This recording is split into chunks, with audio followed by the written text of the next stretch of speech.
Study support में आपका स्वागत है। आईसीआर नेट के एग्जामिनेशन के प्रिपरेशन के लिए हम लोगों ने बैक्टीरियोलॉजी टॉपिक चुना हुआ है और इसमें अभी हम लोग ऑब्जेक्टिव पॉइंट ऑफ व्यू से डिस्कस कर रहे हैं। चलिए आगे बढ़ते हैं।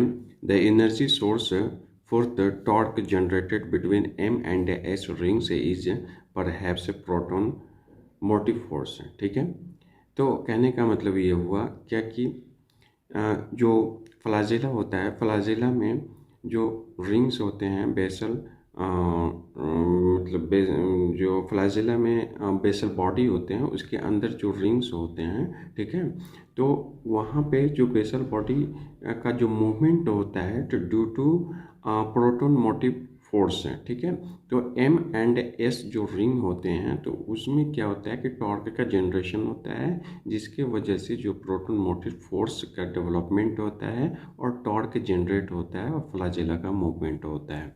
चलिए आगे बढ़ते हैं। Peritrichous bacterial species swim in a straight line for some time, then there is an abrupt stoppage and change in direction. This is known as ट्रम्पलिंग। तो होता है क्या कि जो इकोलाई मतलब जो बैक्टीरिया है, तो इकोलाई जो बैक्टीरिया है उसके पूरे बॉडी पे जो होता है ना फ्लैजेला होता है। ठीक है, तो होता है क्या कि जब इकोलाई का मूवमेंट होता है तो मूवमेंट के समय वो मतलब स्ट्रेट लाइन मूव करते करते अचानक वो डायरेक्शन को चेंज कर लेता है, या नहीं तो एब्रप्टली वो क्या होता है कहीं पे स्टॉप कर जाता है। तो वैसे प्रोसेस को हम क्या बोलते हैं, ट्रम्बलिंग बोलते हैं। ठीक है, the toxin produced by Pseudomonas syringae tabaci is known as tap toxin, wild fire toxin, T toxin. ठीक है, Pseudomonas syringae tabaci के जरिए जो 3 टाइप का टॉक्सिन जो है प्रोड्यूस होता है। तो पहला जो होता है टैप टॉक्सिन होता है, दूसरा जो टी टॉक्सिन होता है, तीसरा जो वाइल्ड फायर टॉक्सिन होता है। इसको याद रखेंगे आप। चलिए, Moko disease of banana is caused by Ralstonia solanacearum. ठीक है, मोको डिजीज जो है बनाना में जो डिजीज में जो काउज होता है वो सोलेना मतलब लॉर्डस्टोनिया सोलेनेसेरम के जरिए होता है। Fire blight of apple and pear caused by Erwinia amylovora. जो fire blight of apple and pear होता है उसमें जो डिजीज कॉज होता है वो due to the Erwinia amylovora होता है। ठीक है, angular leaf spot of cotton is caused by Xanthomonas axonopodis pathovar malvacearum. ठीक है, तो कॉटन में बहुत ही इंपॉर्टेंट डिजीज कॉज होता है जिसको बोलते हैं angular leaf spot of disease बोलते हैं। ठीक है, ये जो कॉज होता है जैंथोमोनास एक्जिनोपोडिस पैथोवर माल्वासेरम। ठीक है, सिट्रस कैंकर भी जो होता है वो जैंथोमोनास एक्जिनोपोडिस पैथोवर साइट्री।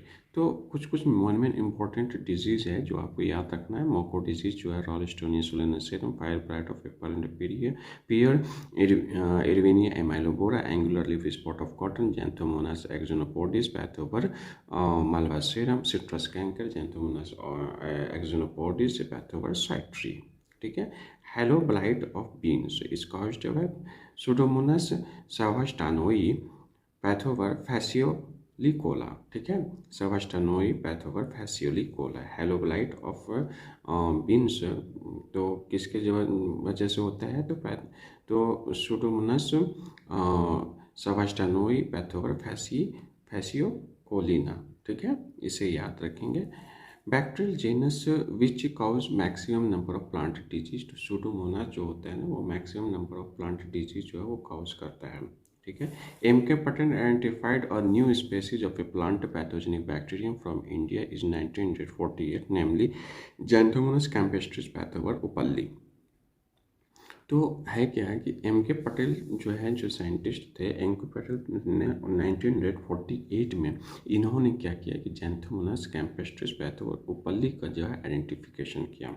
ठीक है, ये याद रखेंगे कि जैंथोमोनास कैम्पेस्ट्रिस पैथोवर उपल्ली का जो इन्होंने डिस्कवर किया जैंथोमोनास कैम्पेस्ट्रिस पैथोवर उपल्ली 1948 में किनके द्वारा, एम के पटेल के द्वारा जो है डिस्कवर किया गया या खोजा गया या आइडेंटिफाई किया गया। ठीक है, तो ये प्लांट पैथोजेनिक बैक्टीरिया है और इनके द्वारा एक और चीज़ किया गया था। तो एम के पटेल के द्वारा 6 ईयर बिफोर, ठीक है, 6 ईयर बिफोर इन्होंने क्या किया था, या यूं कहें कि इन्होंने क्या किया था कि मतलब पुणे एग्रीकल्चर कॉलेज में इन्होंने स्कूल ऑफ प्लांट बैक्टीरियोलॉजी को इस्टेब्लिश किया था, ठीक है। इन्होंने school of plant bacteriology establish किया था कहाँ पे? पुणे में, पुणे एग्रीकल्चर कॉलेज में, एम के पटेल, ठीक है। ये याद रखेंगे कि एम के पटेल के ज़रिए जो है कहाँ पे मतलब स्कूल ऑफ प्लांट बैक्टीरियोलॉजी जो है इस्टेब्लिश किया गया, तो ये याद रखेंगे, पुणे में कॉलेज ऑफ एग्रीकल्चर, ठीक है। चलिए, based on symptomatology and vector specifying the pioneering work on MLO disease of plant was laid as early as 1931 by L O. Kunkel, ठीक है। तो देखिए, एमएलओ डिजीज जो है, जो एमएलओ डिजीज जो प्लांट के अंदर में होता है, तो इनका सिम्टम कैसा होता है, इनमें वेक्टर का स्पेसिफिसिटी कैसा होता है, तो इसको जो है डिस्कस किया था या डिस्कवर किया था कौन? एलो कांकेल ने 1931 में, ठीक है। ये याद रखेंगे।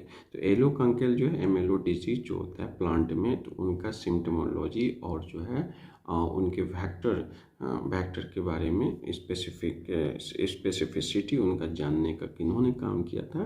तो एलो कांकेल ने, एलो कांकेल में 1931 में, याद रखिएगा, एलो कांकेल, ओके।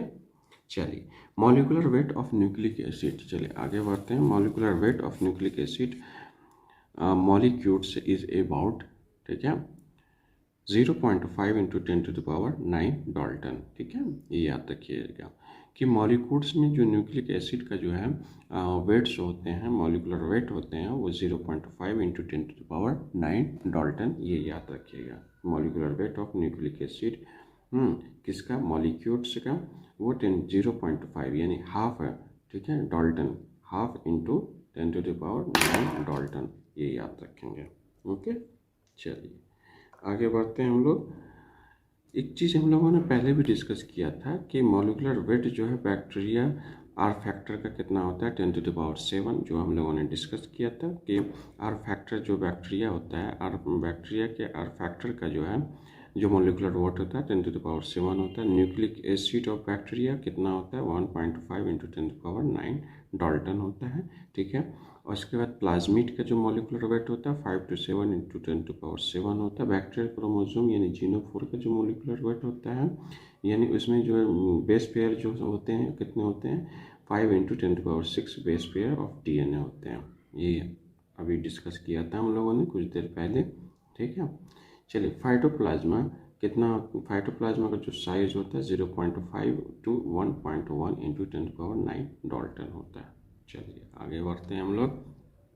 ये याद रखिएगा, क्योंकि डाटा जो है अक्सर जो पूछा जाता है, ठीक है, तो इसलिए डाटा को हो तो बार बार रिवाइज कीजिए और बार बार जो है याद कीजिएगा, इसको रिवाइज करते रहिएगा तो वो ऑटोमेटिक याद होता रहेगा, ठीक है। चलिए आगे बढ़ते हैं। Molecular weight of nucleic acid for bacteria is 1.5 into 10⁹ Dalton, ठीक है, जो हमने पिछले बार पिछले इसमें अभी जस्ट इसके ऊपर जो डिस्कस किया था। मॉलिकुलर वेट न्यूक्लिक एसिड जो बैक्टीरिया का वो कितना होता है? 1.5 इंटू 10⁹ डाल्टन होता है, ठीक है। साइज ऑफ स्पायरोप्लाज्मा, ठीक है, size of spiroplasmal cells are in the range of 100 to 240 micrometre. देखो, स्पायरोप्लाज्मा जो सेल का जो साइज होता है वो 100 to 240, ठीक है, माइक्रोमीटर होता है। माइक्रोमीटर ये याद रखना है, 100 to 240 माइक्रोमीटर होता है स्पायरोप्लाज्मा का जो सेल का जो साइज होता है, ठीक है। चलिए, स्पायरो, तो यहाँ हमने पढ़ा था न्यूक्लिक एसिड जो बैक्टीरिया का जो न्यूक्लिक एसिड होता है उसका साइज कितना होता है? 1.5 इंटू 10⁹ डाल्टन होता है। जबकि हमने इसका जो है पढ़ा था किसका molecular weight nucleic acid molecule से का वो कितना पढ़ा था? 0.5 इंटू 10⁹ डाल्टन हम लोगों ने पढ़ा था। स्पायरोप्लाज्मा मल्टीप्लाई बाय फिशन, ठीक है, स्पायरोप्लाज्मा ये याद रखिएगा कि फिशन से मल्टीप्लाई करता है। Bacterial scab disease is caused bye species of Streptomyces स्कैबिस, ठीक है, ये स्ट्रेप्टोमाइसिस जो है जो स्पेसीज है उससे जो है होता है। चलिए, the non root nodule forming nitrogen fixing bacterial genus is Azospirillum. तो देखिए, एजोस्पाइरिलम जो है ये नाइट्रोजन फिक्सेशन तो करता है लेकिन रूट नोड्यूल का फॉर्मेशन नहीं करता है, ये याद रखेंगे आप, ठीक है। राइजोबियम जो है रूट नोड्यूल का फॉर्मेशन करता है, ठीक है, लेकिन एजोस्पाइरिलम जो है नाइट्रोजन का फिक्सेशन तो करता है बट रूट नोड्यूल का फॉर्मेशन नहीं करता है। Mycoplasma reproduce by budding and binary transverse fission. ठीक है, माइकोप्लाज्मा जो है रिप्रोड्यूस करता है बडिंग एंड बाइनरी फिशन से। ठीक है, ये याद रखेंगे। जो ट्रांसवर्स फिशन होता है वो भी याद रखें, कैसा कैसा जो है होता है, ट्रांसवर्स फिशन होता है। ठीक है, बडिंग जो है transverse, budding and binary fission जो होता है वो ट्रांसवर्स फिशन होता है। Mycoplasma are gram negative bacteria. Mycoplasma क्या है? ग्राम नेगेटिव बैक्टीरिया है। ठीक है, चलिए। Nearly all fastidious vascular bacteria are gram negative. ठीक है, जितने भी फास्टिडियस वैस्कुलर बैक्टीरिया हैं वो ज़्यादातर ग्राम नेगेटिव है। Fastidious xylem limited gram negative bacterial disease are caused by Xylella fastidiosa. तो जाइलम लिमिटेड जो फास्टिडियस बैक्टीरिया है वो जो डिजीज काउज करता है उसका नाम क्या है? जैलेला फास्टिडियोसा। ठीक है, तो कहने का मतलब है कि जाइलम लिमिटेड फास्टिडियस, ठीक है, fastidious xylem limited gram negative bacterial disease are caused by Xylella fastidiosa. तो जैलेला फास्टिडियोसा से फास्टिडियस डिजीज होता है, ये याद रखेंगे। ठीक, जो कि ग्राम नेगेटिव बैक्टीरिया है। The fastidious vascular bacteria measure in 0.2 to 0.5 micrometer into 1 to 4 micrometer. तो देखिए डायमीटर और लेंथ है, ये याद रखिएगा। फास्टिडियस वैस्कुलर बैक्टीरिया का जो डायमीटर होता है 0.5 to 0.2 to 0.5 माइक्रोमीटर होता है और लेंथ जो होता है 1 to 4 माइक्रोमीटर होता है। ठीक, विटियो विब्रियो का जो साइज होता है वो 0.3 to 0.4 माइक्रोमीटर होता है। बैक्टीरिया का जो साइज होता है 0.2 to 1.5 micrometre in diameter into 3 to 5 micrometre in length, ये याद रखिएगा। चलिए, the gram positive filamentous root nodule forming bacterial genus is Frankia. जो gram positive filamentous root nodule bacteria होता है वो क्या होता है? Frankia. Gram positive filamentous root nodule forming bacteria, ये याद रखिएगा कि ऐसा कौन सा जो ग्राम पॉजिटिव बैक्टीरिया है जो कि रूट नोड्यूल का फॉर्मेशन करता है। तो ये याद रखेंगे आप कि फ्रैंकिया जो है ऐसा ग्राम पॉजिटिव बैक्टीरिया है जो कि रूट नोड्यूल का फॉर्मेशन करता है। समझ में आइए, रूट नोड्यूल का फॉर्मेशन करता है, ये फिलामेंटस रूट नोड्यूल का फॉर्मेशन करता है, ये याद रखेंगे। फ्रैंकिया जो है एक ऐसा ग्राम पॉजिटिव बैक्टीरिया है जो कि फिलामेंटस के साथ साथ ये रूट नोड्यूल फॉर्मिंग बैक्टीरिया है। Okay, coconut lethal yellowing transmitted by Myndus crudus. ठीक है, Myndus crudus coconut lethal yellowing जो है ये कौन सा किससे जो है ट्रांसमिट करता है? Coconut lethal yellow. ठीक है, कोकोनट लीथल येलोइंग जो डिजीज होता है वो किसके वजह से होता है, किसके ट्रांसमिशन से होता है? तो मिंडस क्रूडस, ये प्लांट हॉपर है मिंडस क्रूडस। ठीक है, कोकोनट में ये जो येलोइंग होता है, लीथल येलोइंग जिसको हम बोलते हैं, वो किसके वजह से होता है? किसके जो पैथोजन जो ट्रांसमिट होता है वो मिंडस क्रूडस की वजह से होता है। ठीक है, coconut lethal yellowing is caused bye phytoplasma. तो कोकोनट लीथल येलोइंग जो है जो डिजीज होता है वो कॉज होता है किसके वजह से होता है? फाइटोप्लाज्मा। और ये फाइटोप्लाज्मा का ट्रांसमिशन किसके वजह से होता है, किसके जरिए होता है? तो ये याद रखेंगे मिंडस क्रूडस के। ठीक है, मिंडस क्रूडस के थ्रू होता है। Citrus stubborn disease is transmitted naturally by citrus tenellus. ठीक है, टेनुलस। जो सिट्रस स्टबॉर्न डिजीज होता है वो किसके वजह से होता है, किसकी वजह से ट्रांसमिट होता है? सिट्रस टेनुलस। ये किसके वजह से होता है? स्पाइरोप्लाज्मा साइट्री। ठीक है, सिट्रस स्टबॉर्न डिजीज जो है स्पाइरोप्लाज्मा साइट्री से होता है। ठीक है, स्पाइरोप्लाज्मा साइट्री, ये याद रखिएगा। कोकोनट लीथल येलोइंग फाइटोप्लाज्मा से होता है। ठीक, ये किससे ट्रांसमिट होता है? मिंडस क्रूडस से। सिट्रस स्टबॉर्न डिजीज स्पाइरोप्लाज्मा साइट्री, ठीक है, ये किससे होता है? सिट्रस टेनुलस से ट्रांसमिट होता है। चलिए, spiroplasma citri is present within phloem sieve tube. Spiroplasma citri जो है ये कहाँ पे होता है? फ्लोएम सिव ट्यूब में पाया जाता है। ये याद रखिएगा, स्पायरोप्लाज्मा साइट्री जो है ये कहाँ पे प्रेजेंट है? फ्लोएम सिव ट्यूब में। अगर आप खोजेंगे तो कहाँ पे जाना पड़ेगा आपको? फ्लोएम सिव ट्यूब में जाना पड़ेगा, तभी वहाँ पे स्पायरोप्लाज्मा साइट्री का सैंपल आपको मिल सकता है। Citrus stubborn disease is caused by spiroplasma citri. चलिए आगे बढ़ते हैं। The corn stunt disease is caused by spiroplasma kun. ठीक है, ये याद रखिए, कॉर्न स्टंट डिजीज जो है वो स्पायरोप्लाज्मा कुन से। स्पायरोप्लाज्मा कुन से कॉर्न स्टंट डिजीज जो है वो किसके वजह से होता है? स्पायरोप्लाज्मा कुन की वजह से होता है। कॉर्न स्टंट डिजीज जो है वो स्पायरोप्लाज्मा कुन की वजह से होता है। Corn stunt disease transmitted by dalbulus maidis. ठीक है, ये भी लीफ हॉपर है, इसको भी याद रखेंगे कि कॉर्न स्टंट डिजीज जो है वो स्पायरोप्लाज्मा कुन से होता है, और ये स्पायरोप्लाज्मा कुन का जो ट्रांसमिशन होता है वो किसके वजह से होता है? डेल्बुलस मैटिस की वजह से।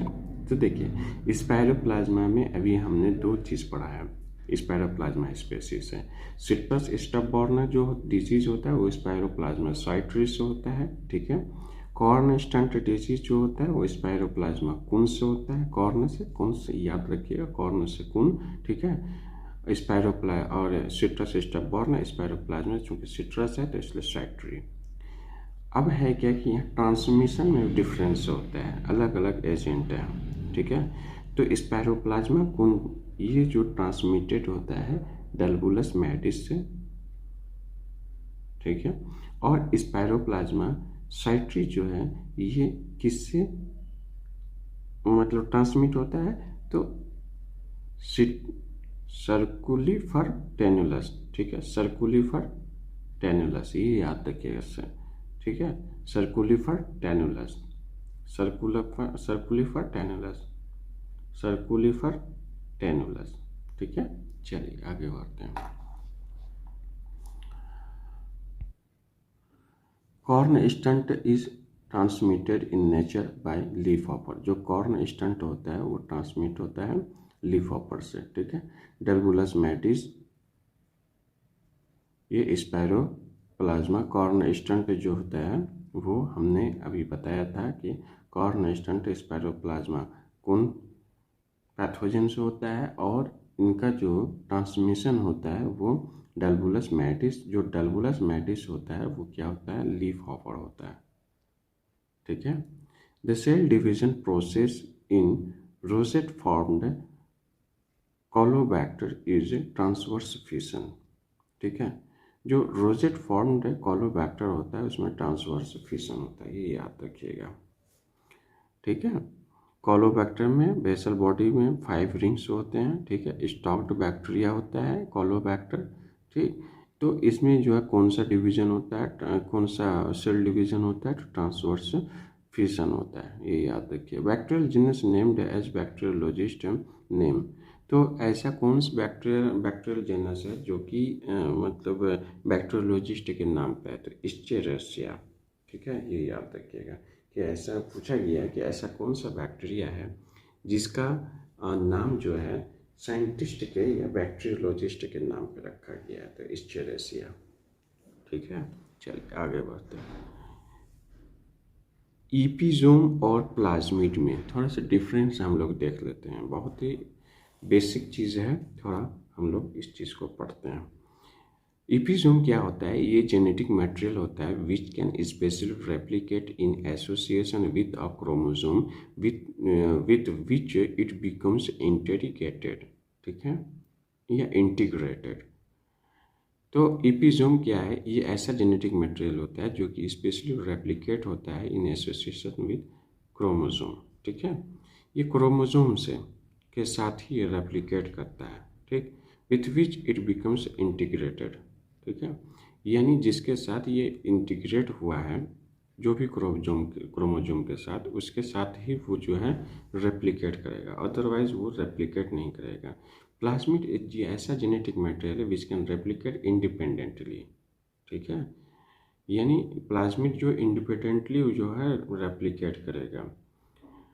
Typically small circular DNA strand in the cytoplasm of prokaryotes. तो देखिए इपिजोम और प्लाज्मिड में दोनों में डिफरेंस क्या है कि इपिजोम जो है वो क्रोमोजोम के साथ ही जो है रेप्लिकेट करेगा। प्लाज्मिड जो है ठीक ये अपना इंडिपेंडेंटली जो है रेप्लिकेट करेगा। ठीक है, चलिए episome first introduced by T Jacob and E Wollman in 1958। ठीक है, और प्लाज्मिड जो है जे लेटरबर्ग 1952 में, जो हमने पढ़ा था अभी कुछ देर पहले। चलिए इपिजोम जो है वो occurs in both prokaryote and eukaryotes में। इपिजोम जो है प्रोकैरियोट और यूकैरियोट में पाया जाता है। प्लाज्मिड जो है मेनली प्रोकैरियोट्स में पाया जाता है। इपिजोम लार्ज में होता है, लार्ज उसका जो साइज होता है वो लार्ज होता है, जबकि स्मॉल साइज में होता है प्लाज्मिड। ठीक है, इपिजोम रेप्लिकेट्स आइदर ऑटोनोमसली और in association in which a chromosome. तो इपिजोम जो है ये ऑटोनोमसली जो रेप्लिकेट कर सकता है या क्रोमोसोम के साथ रेप्लिकेट कर सकता है, लेकिन प्लाज्मिड जो है वो ऑटोनोमसली जो है रेप्लिकेट करेगा। ठीक है, इसको कोई भी एसोसिएशन का ज़रूरत नहीं पड़ता। चलिए आगे बढ़ते हैं। DNA in some lysogenic bacteriophage acts as episomes integrating into the genome and persisting as a prophages. तो डीएनए जो है कुछ लाइसोजेनिक बैक्टीरियोफाजेज में जो है इपिजोम, तो होता है क्या कि लाइसोजेनिक फेज में जब बैक्टीरिया जाता है तो वहाँ पे जो डीएनए होता है वो एक्ट करता है किस टाइप से, इपिजोम के जैसा। ठीक है, तो इसमें क्या होता है कि ये जीनोम के साथ जो है ये इंटीग्रेट कर जाता है। ठीक है, और फिर जो है ये प्रोफाज में डेवलप कर जाता है। ठीक, प्लाज्मिड में क्या है, used as an element for genetic manipulation. Plasmid में जो है इसमें प्लाज्मिड का हम सिर्फ जेनेटिक मैनिपुलेशन में ही यूज़ कर सकते हैं। ठीक है, चलिए episome is any kind of extra chromosomal DNA that can link up with chromosomal DNA. Episome जो है वो कोई भी तरीके का एक्स्ट्रा क्रोमोसोमल डीएनए हो सकता है। ऐसा कोई ज़रूरी नहीं है कि इपिजोम कोई नया चीज़ है, वो एक्स्ट्रा क्रोमोसोमल यानी कोई भी एक्स्ट्रा क्रोमोसोमल होगा। ठीक है, किसी भी तरीके का उसको हम इपिजोम बोल सकते हैं। ठीक, जो कि हमेशा जो है वो लिंक होगा क्रोमोसोमल डीएनए के साथ। ठीक है, समझ में आ गया, ये याद रखिएगा। चलिए और आगे बढ़ते हैं। An example of episome are viruses यानी बैक्टीरियोफाज। ठीक है, because they integrated their genetic material into the host से क्रोमोसोमल डीएनए। तो देखिए इपिजोम का एक अच्छा एग्जाम्पल क्या है कि जैसे बैक्टीरियोफाज जो वायरस है, ठीक है, उसमें क्या होता है कि इपिजोम से जो होता है वो इंटीग्रेटेड होता है। ठीक है, होस्ट के क्रोमोसोम के साथ। कहने का मतलब जो एक्स्ट्रा क्रोमोसोमल डीएनए है वो अटैच होता है होस्ट के क्रोमोसोमल डीएनए के साथ बैक्टीरियोफाज में। ठीक, जिसको हम वायरस भी बोलते हैं। तो आई होप कि आपको क्लियर हो गया होगा। ये अब तक में हम लोगों ने बैक्टीरियोलॉजी पढ़ा है, जो कि बहुत ही इम्पोर्टेंट क्वेश्चंस को हम लोगों ने डिस्कस किया है। आई होप कि इतने चीज़ों को कम से कम याद रखें। और भी बहुत सारी चीज़ें हैं वो धीरे धीरे मैं डिस्कस करूँगा, क्योंकि एग्जामिनेशन का टाइम बहुत ही नज़दीक आने वाला है। हाँ, तो इसलिए कि जितना जल्दी हो हम लोग ऑब्जेक्टिव पॉइंट ऑफ व्यू से ही इसको लेके चल रहे हैं और कोशिश करें कि ज़्यादा से ज़्यादा जो है क्वेश्चंस जो है ICAR नेट 2023 में हाँ सिलेबस कंप्लीट हो पाए। तो थैंक यू, आप लोग बने रहिए और नेक्स्ट वीडियो में फिर मैं लेकर के आऊँगा बैक्टीरियोलॉजी में ही और भी चीज़ें। Thank you.